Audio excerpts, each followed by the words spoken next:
Yaman disebutkan dalam hadis Nabi, Allahumma barik lana fi yamanina, Allahumma barik lana fi syamina. Ya Allah, berikan berkah pada negeri Syam, berikan berkah pada negeri Yaman. Doa Nabi SAW dikabulkan Allah. Wala saufa yu'tika rabbuka fatarda. Dan beliau mendapatkan kehormatan itu. Apa bukti kebenaran Nabi SAW bahwa Yaman itu mendapatkan keberkahan? Sekian ratus tahun setelah Nabi SAW meninggal, barulah orang berkata, oh, ini bukti kebenaran ucapan Nabi Muhammad SAW. Nabi Muhammad SAW punya anak namanya Sayyidatuna Fatimah. Sayyidatuna Fatimah punya anak namanya Sayyidina Al-Husain. Sayyidina Al-Husain punya anak namanya Sayyidina Ali. Supaya tidak sama antara Ali cucu dengan Ali kakek, maka digelar dia dengan Zainal Abidin. Karena sujudnya sampai 1 hari semalam 1000 kali sujud bergelar dengan As-Sajjad, orang yang banyak sujud. Karena zikir, tasbih, tahmid, takbirnya banyak, maka dia dikenal dengan perhiasan orang-orang ahli ibadah. Ali Zainal Abidin. Dia punya anak laki-laki namanya Muhammad Al-Baqir. Muhammad Al-Baqir punya anak laki-laki namanya Sayyidina Ja'far Shadiq.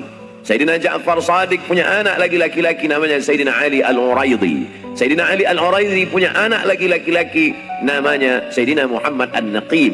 Sayyidina Muhammad An-Naqib punya anak laki-laki namanya Sayyidina Ahmad. Sayyidina Ahmad punya anak lagi Sayyidina Isa. Sayyidina Isa punya anak laki-laki namanya Sayyidina Ahmad bin Isa Al-Muhajir.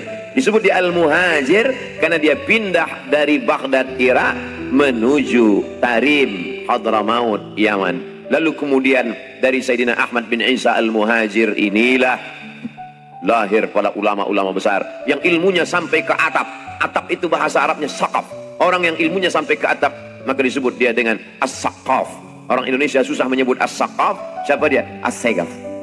Dan cucu dari as-saqaf itu ada pada malam hari ini, Sayyidi Al-Habib Alawi as-Saqaf, as-segaf, yang ada di sebelah Tuan Guru Zaini.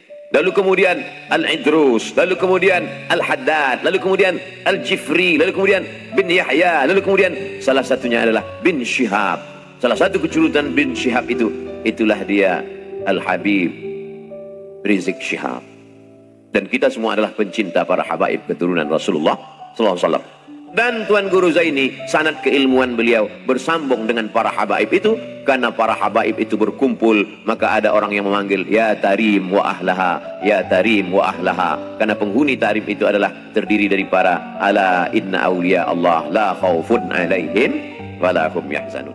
Nabi Muhammad SAW punya anak namanya Fatimah Az-Zahra, punya anak namanya Sayyidina Al-Husain, punya anak namanya Ali Zainal Abidin, punya anak namanya Muhammad Al-Baqir, punya anak namanya Ja'far Shadiq,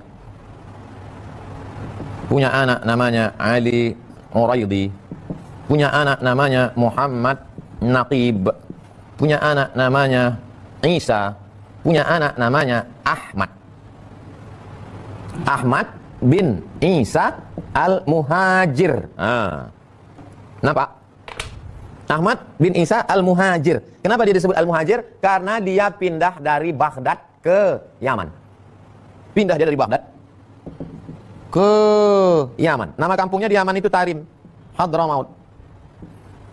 Ahmad bin Isa Al-Muhajir ini beranak pinak. Anak pinak cucu cicitnya itu ada bergelar As-Saqaf.